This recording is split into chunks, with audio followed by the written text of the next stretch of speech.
responder. Quem foi Noé, o patriarca Noé? Mas há factos interessantes na vida de Noé que eu andei a meditar nesses últimos tempos, devido exatamente ao tema da nossa conferência. Foi o tema que o Senhor colocou no nosso coração. E Noé, ele foi o 7º depois de Adão. Olha que ascendência maravilhosa teve Noé.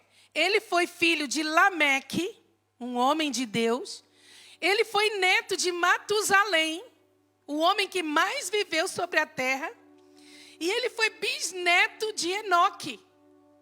Quem foi Enoque? Enoque foi um homem tão santo que Deus o levou para si.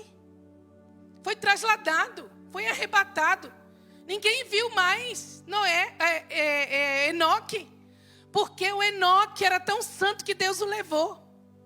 Quem foi Lameque? Lameque foi um homem muito importante, o pai do Noé. Ele foi um homem crente, temente ao Senhor, e ele foi um profeta. Ele acreditava que quando seu filho nascesse, ele seria como um resgatador, que iria exterminar a maldição do Éden, a maldição trazida por Adão. Olha lá em Gênesis 5, 29, quando Noé estava para nascer, o que o seu pai disse? Quando ele nasceu, aliás, ele disse assim: este nos consolará acerca de nossas obras e do trabalho de nossas mãos, por causa da terra que o Senhor amaldiçoou. E o seu avô Matusalém também foi um homem de Deus. Quem sabe quantos anos viveu Matusalém? 969 anos. O pai de Noé, Lameque, ele não viu o dilúvio, não é? Ele morreu 5 anos antes do dilúvio, também com muitos anos de vida, 777 anos de vida. Então, Noé, ele teve uma ascendência, vem de uma ascendência poderosa, piedosa. Imagina alguém chegar para você e falar assim: uau, você é o neto do Matusalém? Como é que é ser neto do Matusalém? Mas me diga, como é que é ser bisneto de Enoque? Como é que é ser filho de Lameque, esse profeta? Aí você ia dizer assim: o meu avô, ele foi um grande homem de Deus, ele teve muitos anos de vida. Mas olha, o meu bisavô, o Enoque, ele foi tão santo que Deus o levou para si. Realmente uma família maravilhosa. E esses 3 homens, eles estão na genealogia de Jesus. O Lameque, o Matusalém e o Enoque, eles estão na genealogia de Jesus, porque eles são descendência de Adão por meio de Sete. E Noé também era casado. Nós não sabemos o nome da esposa de Noé, mas ele teve 3 filhos: Sem, Cão e Jafé. O seu filho, Sem, ele também vai para a genealogia de Jesus, de onde descendem o povo de Israel, os semitas. Irmãos, embora Noé tenha sido um grande homem de Deus, a sua geração era completamente corrompida. Era uma geração má, era uma geração violenta, uma geração parecida com a nossa geração. Olha o que diz aqui em Gênesis 6, verso 5. E viu o Senhor que a maldade do homem se multiplicara sobre a terra, e que toda a imaginação dos pensamentos de seu coração era só má continuamente. Olha agora a partir do verso 11. A terra, porém, estava corrompida diante da face de Deus, e encheu-se a terra de violência. E viu Deus a terra, e eis que estava corrompida, porque toda a carne havia corrompido o seu caminho sobre a terra. Então disse Deus a Noé: o fim de toda a carne é vindo perante a minha face, porque a terra está cheia de violência, e eis que os desfarei junto com a terra. A diferença da época de Noé para a nossa época, da geração de Noé para a nossa geração, irmãos, o peso do pecado coletivo. Porque hoje em nossa geração, há mais ou menos 8 bilhões de habitantes na Terra. Na época de Noé não havia uma população tão grande. E você vê quase 8 bilhões de pessoas no mundo, e apenas 8% são cristãos bíblicos. 30% eles dizem que são cristãos, mas são cristãos misturados com muitas heresias, muitas práticas, muito sincretismo, muita feitiçaria. Cristãos bíblicos são mais ou menos 600 milhões em toda a terra. É quase nada, é a minoria, não é? E na época de Noé, apenas 8 pessoas foram consideradas por Deus justas, porque foram as únicas pessoas em toda a terra que se salvaram. Muitas pessoas defendem que o dilúvio não foi a nível mundial, foi só a nível territorial. Mas não é verdade. O Senhor disse que ia exterminar toda a raça humana, porque o gênero humano havia se corrompido. E apesar de toda a maldade, de toda a violência, Deus encontrou um homem. Diga comigo, um só homem, temente e reto diante de Deus, que decidiu, diga comigo, decidiu andar com Deus. Gênesis 6, 8 e 9 diz assim: Noé, porém, achou graça aos olhos do Senhor. Noé era homem justo e perfeito em suas gerações. Noé andava com Deus. Irmãos, que frase é essa? Noé andava com Deus. Noé decidiu, numa geração totalmente corrompida, ele decidiu andar com Deus. Andar com Deus é uma decisão, não pode ser nunca uma imposição. Eu decido. Você pode declarar comigo: eu decido andar com Deus. Eu decido andar com Deus. Noé poderia ter dado ao Senhor muitas desculpas. Senhor, eu não consigo ser crente, eu não consigo fazer esse projeto de construir uma arca dessa magnitude, porque era algo novo, era algo louco, nunca havia chovido sobre a terra. Ninguém nunca havia ouvido falar de vir a chuva do céu, a água do céu, impossível. A Bíblia diz que subia um vapor da terra e regava a terra. E agora vem um homem, não é? Que a Bíblia diz que ele era um pregoeiro da justiça. Ou seja, quando fala um pregoeiro da justiça, parece que era uma pessoa bem João Batista. Tem uma mensagem estranha, completamente equivocada aos olhos humanos. Ele poderia ter falado: Senhor, eu sou a minoria, eu e a minha casa só somos 8 pessoas. Isso contando com as minhas noras. Mas a palavra do Senhor diz que Noé decidiu andar com Deus. Amados, não há desculpas para nós. Chefes de família, deixa eu dizer uma coisa para vocês. Homens e mulheres, pais e mães, não há desculpas. Nós somos indesculpáveis, inexcusáveis diante de Deus, por sermos a minoria nesse mundo. Porque há uma decisão a ser tomada. E eu vou dizer uma coisa, meus irmãos: Deus não poupou a geração de Noé.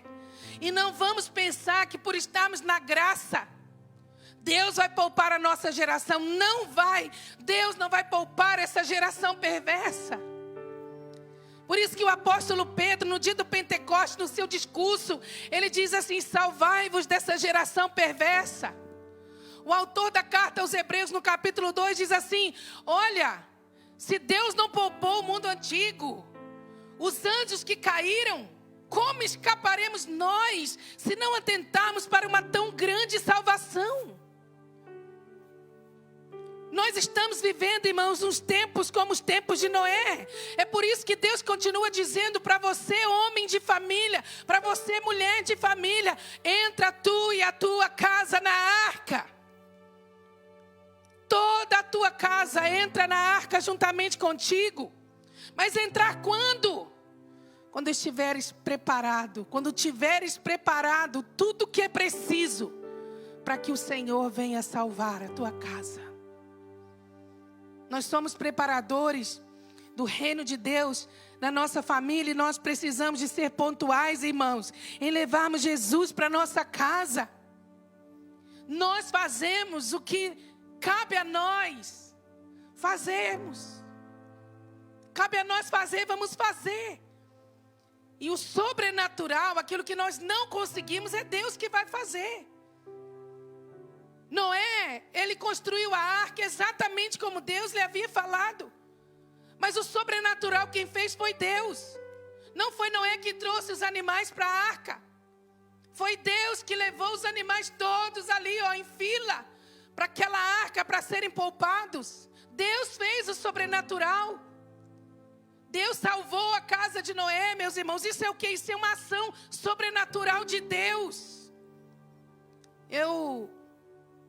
Já há muito tempo que eu tenho tido um encargo muito grande pelas famílias. Eu tenho falado que tenho estado muito incomodado porque é só programas para mulheres, só programa para mulheres. E as famílias estão sendo destruídas diante dos nossos narizes. E há um tempo atrás eu disse, eu vou fazer um grupo para minha família de sangue. Vou fazer um grupo discipulado para a família. Eu estou longe. Alguns sobrinhos eu nem conheço. Mas eu vou fazer um grupo que vai conter meus irmãos, meus cunhados, meus sobrinhos netos. E eu estou tão feliz porque já houve vários batismos. Já houve vários que voltaram para o Senhor que estavam desviados. Não é um grupo para falar da vida de ninguém. Não é um grupo para ficar ali colocando quadrinho todo dia, futilidades. Não, é um grupo intencional, um grupo pontual, um grupo que eu quero ver indo para o céu junto comigo. E às vezes, irmãos, nós não somos pontuais em trazer nossa casa para o Senhor. Gênesis 6:20, o Senhor diz assim: das aves conforme a sua espécie, e dos animais conforme a sua espécie, de todo réptil da terra conforme a sua espécie, 2 de cada espécie virão a ti para os conservar em vida. Olha que lindo isso. Noé faz a sua parte, convence a sua família, porque os animais, eles virão a ti, para que eles sejam conservados em vida. E há uma grande semelhança, irmãos, dos dias de Noé para os nossos dias. Uma grande semelhança com os nossos dias. A perversidade tem se avolumado. A perversidade, a perversão, a violência, a maldade, a impiedade. O sujo tem se tornado cada dia mais sujo. Nós estamos vivendo um tempo de ataques, mortais contra a família. A família de Jesus, ela também tem sido atacada. A família que teme ao Senhor, ela tem sido atacada mais do que nunca. E nós vemos, por exemplo, a perseguição já chegando pertinho de nós. Não pense que a perseguição é um privilégio só dos irmãos do Oriente. Não, meus irmãos. Essa semana terminou o Ramadão. Eu não sei se você assistiu os noticiários. Quem tem ouvidos para ouvir, que ouça o que eu estou a dizer. Uma nuvem de muçulmanos nas ruas de Lisboa, do Porto e em muitas outras cidades de Portugal. Em plena luz do dia. Parecia que nós estávamos em Meca, não estávamos em Portugal. Não pense que a nossa geração de crente vai escapar da perseguição. Ela está chegando pertinho de nós. O nosso mundo está prestes a perecer. E Jesus deixou isso claro, que os dias do fim serão semelhantes aos dias de Noé. Olha o que Jesus diz em Mateus capítulo 24, no sermão profético, quando ele fala dos últimos dias. Mateus 24, verso 37, ele diz assim: e como foi nos dias de Noé, assim será também a vinda do Filho do Homem.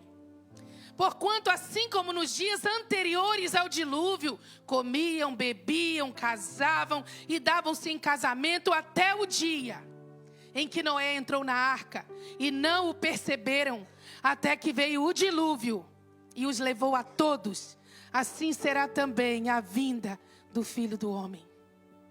Na época de Noé, os 8 justos, considerados da família de Noé justos, não é? Separados, santos, foram poupados da morte por afogamento, não é? Morte naquele dilúvio terrível. Nos nossos dias, os justos, aqueles que temem ao Senhor, eles também serão salvos, porque eles estão em Cristo. A arca é um simbolismo de Cristo, da pessoa de Cristo. A geração de Noé toda pereceu, mas os que creram na mensagem foram salvos. A geração de Noé não tinha uma aliança com Deus. A aliança o Senhor fez quando esses 8 saem da arca. O Senhor manda um arco no céu e diz: esse é o sinal da minha aliança. Nunca mais eu vou exterminar a terra com água. Nós sabemos que nos últimos dias a terra vai ser consumida pelo fogo, não mais pela água. E esse símbolo dessa aliança, nós vemos sempre quando chove e começa a sair, não é, o sol no meio das nuvens. Nós vemos o arco que nós conhecemos como arco-íris. Não há outro símbolo, não há outro significado no arco-íris a não ser a aliança de Deus com o homem, os descendentes de Noé. O nosso mundo não está aliançado, não é? E não será poupado. Mas diga comigo assim: os filhos do reino. Quem é filho do reino aqui? Levanta a mão. Você é filho do reino? Diga assim: eu sou filho do reino, eu serei poupado. A minha casa será poupada pela fé, eu creio. Eu creio. O Senhor disse para Noé lá em Gênesis 6. Aliás, eu quero ler antes de Gênesis 6. Sara, por favor, põe para mim 2 Pedro 2, verso 5. Que diz assim: e não perdoou ao mundo antigo, mas guardou a Noé, a 8ª pessoa, o pregoeiro da justiça, ao trazer o dilúvio sobre o mundo dos ímpios. Verso 9: assim sabe o Senhor livrar da tentação os piedosos e reservar os injustos para o dia do juízo, para serem castigados. O Senhor disse para Noé algo muito interessante. Agora sim, em Gênesis 6, 14. O Senhor disse para Noé assim: faze para ti uma arca de madeira de gofer. Farás compartimentos na arca e a betumarás por dentro e por fora com betume. Não é interessante o Senhor mandar ele betumar a arca por dentro e por fora? Exatamente como a mãe de Moisés fez quando coloca Moisés naquele cestinho de vime. E ela faz betume por dentro e ela põe betumes nas brechas, nas fendas. Nos versos 17 e 18 de Gênesis 6 diz assim: porque eis que eu trago um dilúvio de águas sobre a terra, para desfazer toda a carne em que há espírito de vida debaixo dos céus. Tudo que há na terra expirará. Mas contigo estabelecerei a minha aliança.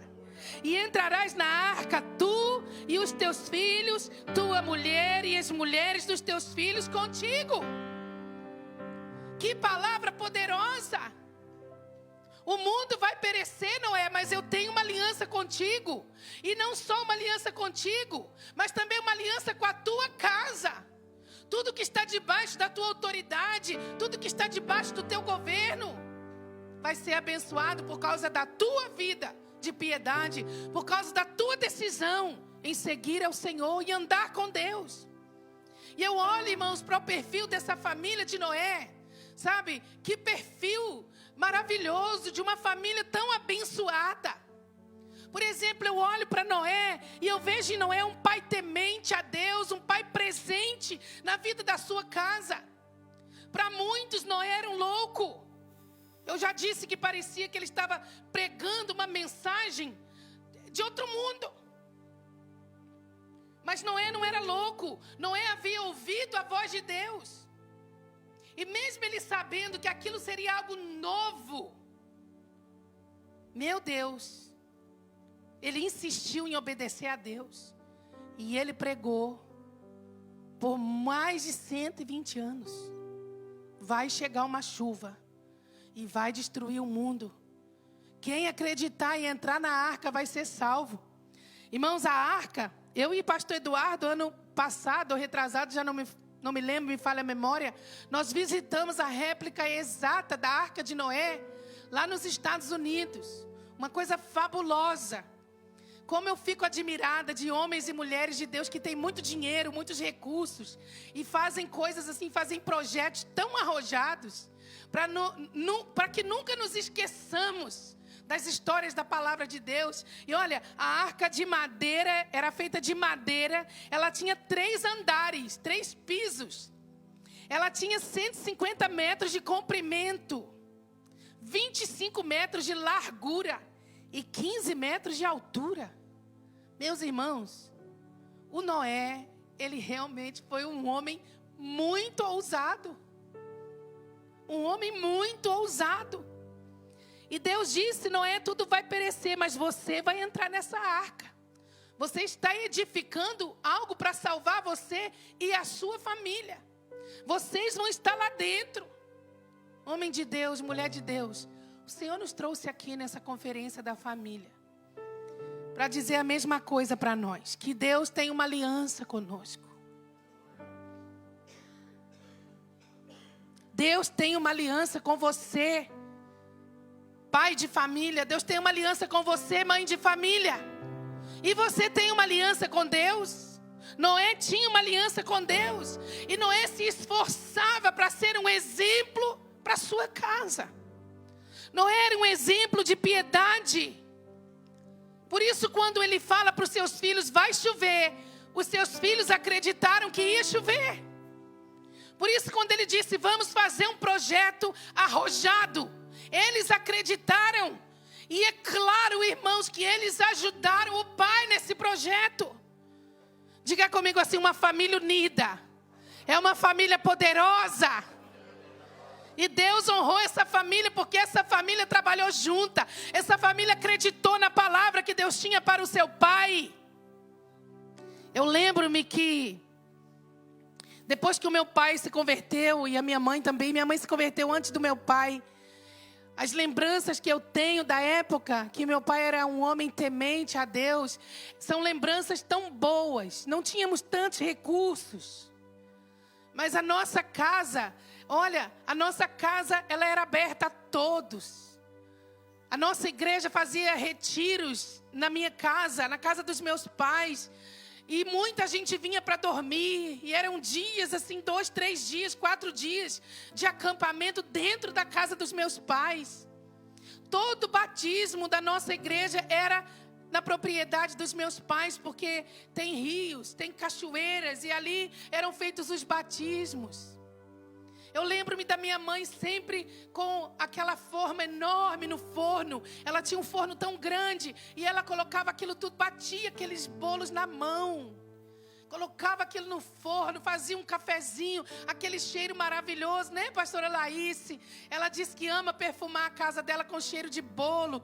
E a casa da minha mãe era assim, cheiro de bolo. Muita gente vinha para os cultos em ações de graças. Muita gente vinha para os cultos na nossa casa. E eu lembro-me que quando meu pai se converteu realmente a Jesus, ele colocava-nos a todos de madrugada para nós orarmos. E eu me lembro de todos nós. Éramos 7 filhos, todos nós ajoelhados, juntos, na sala, no sofá, orando a Deus e como Deus nos abençoava como família.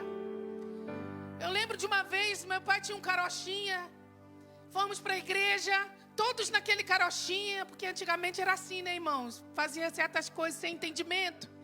E colocava-nos a todos no carochinha, íamos para a igreja e para chegarmos na nossa casa, passava assim por umas estradas muito escuras.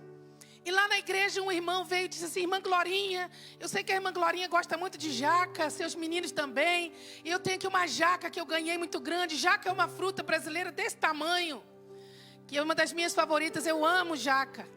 Tomara que o pastor Moisés traga uma jaca para nós lá de São Tomé. Eu lembro, irmãos, que minha mãe colocou aquela jaca no chão do carro, do carochinha velho. E nós entramos naquele carochinha, aquele cheiro de jaca. Meu Deus, que delícia. Mas no lugar mais escuro, era mais ou menos uns 2 quilômetros, né, da igreja até a nossa casa, mas em paralelepípedo, então demorava. Aquele cheiro maravilhoso, no lugar mais escuro, o carochinha desligou os faróis, as luzes. E agora? Não tinha luz na estrada. Mas aí minha mãe ficava assim, Manel, se vem um carro de lá também assim com o farol desligado, nós vamos morrer, Manel.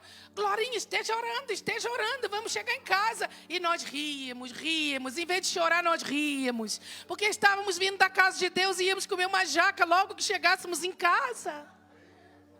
Mas um dia, irmãos, Deus sempre falou muito comigo pelos sonhos. Um dia eu sonhei, eu vi um homem de capa preta, chapéu preto, com um lobo na trela, assim, muito feroz, muito violento. E esse homem estava tentando abrir o portão da nossa casa, um portão amarelo e esverdeado. No sonho eu vi aquele homem com o lobo querendo entrar na nossa propriedade e aquele homem tentando abrir o portão. E eu acordei muito assustada e eu orei, eu disse, Senhor, tenha misericórdia da minha família, porque eu acho que o Senhor está me mostrando alguma coisa que vai acontecer. Naquela semana, irmãos, aconteceu um escândalo. Porque o meu pai, ele quebrou uma aliança que ele tinha com a sua igreja e uma aliança que ele tinha com a minha mãe. Deus estava me alertando, eu era uma jovenzinha, mas Deus já estava me alertando que eu deveria clamar e orar pela vida dos meus pais, pela vida da minha família, porque aquele lobo lá simbolizava o Satanás tentando entrar para destruir, e entrou. Porque meu pai, a autoridade da família, deu brecha. Eu não quero falar muito das coisas que meu pai fazia de errado, porque é uma forma de eu desonrá-lo. O Senhor falou isso comigo, mas eu preciso contar isso para você. A importância que tem um homem de Deus posicionado na sua família. E depois que aconteceu isso com meu pai, foi um escândalo. Aí a família toda começou a entrar em sofrimento. Alguns dos meus irmãos se desviaram, foram tragados pelo diabo, tragados pelo mundo. Homem de Deus, se você cair, a sua família vai sofrer. Se você cair na sua firmeza, a sua casa não vai ser firme. Zele pelo seu casamento. Zele pela vida dos seus filhos. Não durma. Há pouco tempo atrás eu preguei uma palavra aqui na igreja. Eu lembro de eu dizer assim, não durma, homem de Deus, enquanto Satanás lança o joio no meio do trigo. Não durma enquanto Satanás lança joio na mente dos seus filhos, na mente da sua esposa. Esteja alerta como homem de Deus. Vigie. Seja mais presente. Noé, além de ser temente a Deus, era presente como pai. Era um homem de altares. Ele levantava altares ao Senhor. Ele adorava ao Senhor em família. Por isso ele achou graça diante de Deus. E sabe, a questão do Senhor falar com ele, passa betume por dentro e por fora da arca. O que é o betume? O betume é um impermeabilizador. Não é? Quando colocamos o betume, o que acontece? As brechas, elas são fechadas. As infiltrações não entram. Você precisa blindar a sua família com o betume do céu. Blindar a sua família com uma vida de santidade, fechando todas as brechas. Não deixando o mundo ser lançado dentro da sua casa, diante dos seus olhos. Como alguém já disse, o problema não é o barco na água, mas é a água dentro do barco, que afunda o barco. A sua família é um barco. Blinde a sua casa com obediência a Deus. Blinde a sua casa com uma vida de oração. Para de falar mal da igreja na mesa da sua casa. Para de murmurar contra os seus irmãos em Cristo. Para de murmurar contra Deus na mesa da sua casa perante os seus filhos. Você está jogando, sabe, joio do inferno na cabeça deles.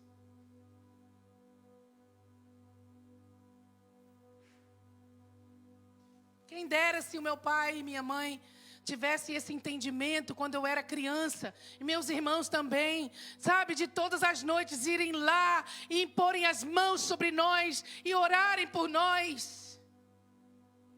Você, pai, mãe, você pode, deve, você tem que buscar no Senhor autoridade para chegar na vida dos seus filhos todas as noites e pôr as suas mãos e declarar: eu não autorizo Satanás de tocar na vida dos meus filhos. Eu não autorizo que Satanás toque na vida dos meus netos. Eu não autorizo, porque a palavra do Senhor diz que nem o mal me sucederá e nem praga alguma chegará à minha tenda, nem praga alguma chegará à minha arca, nem praga alguma chegará à minha casa. Porque aos seus anjos o Senhor dará ordens a meu respeito, a respeito da minha família, para me guardarem todos os dias, em todos os momentos. Noé já não era jovem, irmãos, quando construiu a arca. Quando entrou na arca, ele já tinha 600 anos. Imagina, não era um jovenzinho. Mas ele conservou, manteve o vigor. Nós precisamos de buscar em Deus esse vigor. Sabe, como chefes de família, mães de família, nós precisamos de buscar esse vigor no Senhor para não esmorecermos diante dos desafios. Não desista da sua família, não desista dos seus filhos, não desista de orar, de jejuar. Antes de falar de Jesus, ore, jejue, busque uma vida de santificação diante de Deus e o Senhor vai fazer o que você não pode. O Senhor vai fazer o sobrenatural. Todos morreram no dilúvio, menos a família de Noé. Menos a família de Noé. Porque ele creu, a sua casa creu, e eles foram salvos. Sabe qual foi, irmãos, o grande erro de Noé? Na verdade, o maior erro de Noé foi quando ele saiu da arca, e ele edificou uma vinha, e ele se embebedou. E os seus filhos viram aquela cena. O pai nu, despido, deitado no meio da tenda. Seja sóbrio como um homem de Deus. Seja sóbria como uma mulher de Deus. Nós temos que tomar cuidado, irmãos, com isso. E agora eu falo no sentido literal. Não falo só de sobriedade no espírito. Mas eu falo no sentido literal porque muitas vezes, porque nós achamos que podemos ter alguma liberdade, nós esticamos essa liberdade um pouco mais, além do que nós devemos esticar. A Bíblia diz assim: não olhes para o vinho quando ele se torna vermelho, quando ele se mostra vermelho. E a outra parte da palavra de Deus que diz assim: o vinho e a sensualidade tiram o entendimento. Tira o juízo. Então, quando eu estou numa mesa com o povo da igreja, e aí vem um atendente, um empregado, né? Vai passando e vai deitando vinho. E nós vamos conversando, entretidos, e nós não vamos vendo que nós já bebemos aquela taça toda. E o atendente está enchendo a segunda taça. E nós vamos conversando e conversando. Quando nós vemos, ele já passou, porque é o trabalho dele. E ele vai lá e põe a terceira taça.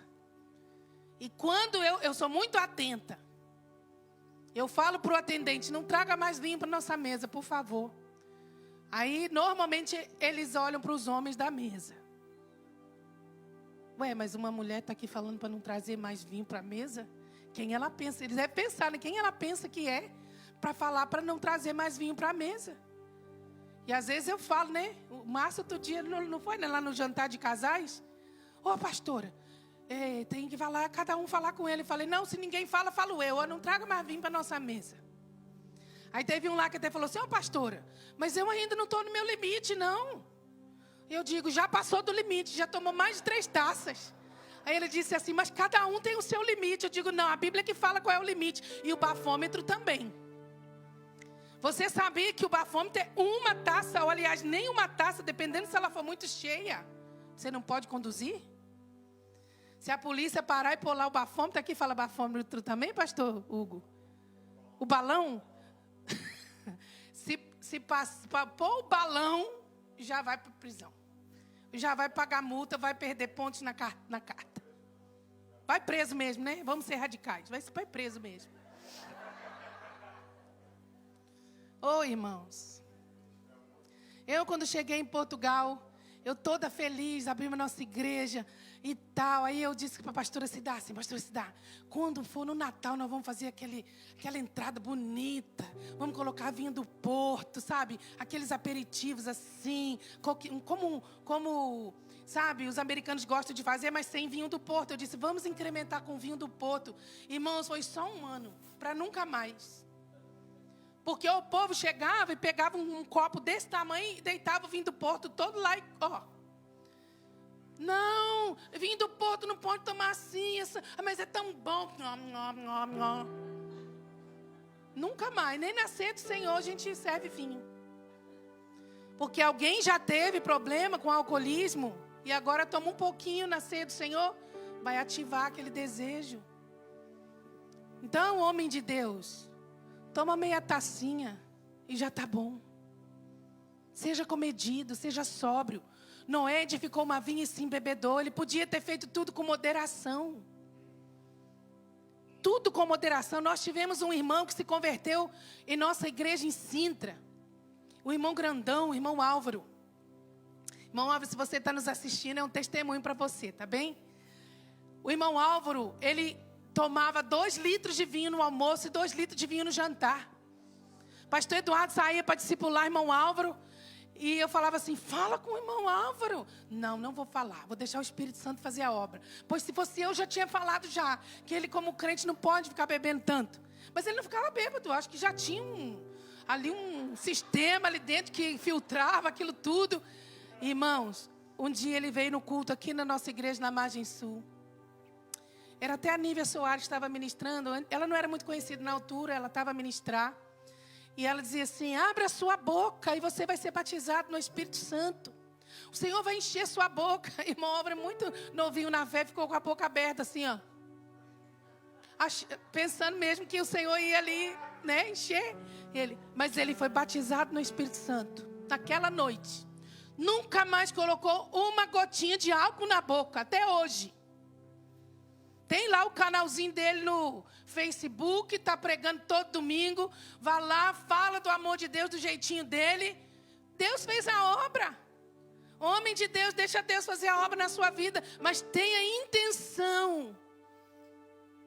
Eu lembro, irmãos, quando eu vim com a Jocum em Portugal, a primeira igreja que eu preguei, o pastor estava bêbado.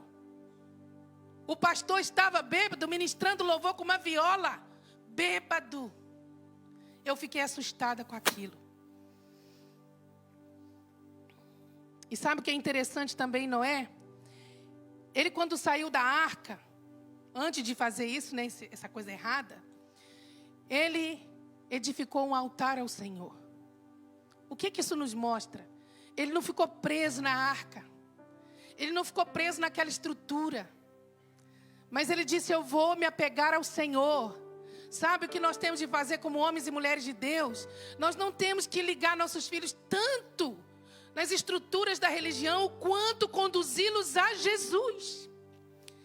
Jesus é suficiente, a estrutura vai passar. Mas Jesus é suficiente. E você deve trazer Jesus para dentro da sua casa. Mas sabe, eu olho também na vida, por exemplo, da mulher de Noé. Eu vejo uma esposa companheira. Eu vejo uma esposa que estava ali do lado do Noé, naquele empreendimento, naquele sonho, naquele projeto. Eu vejo a mulher de Noé, embora a Bíblia não tenha, né, tido a intenção de falar qual o nome daquela mulher, mas eu vejo uma grande mulher do lado de Noé.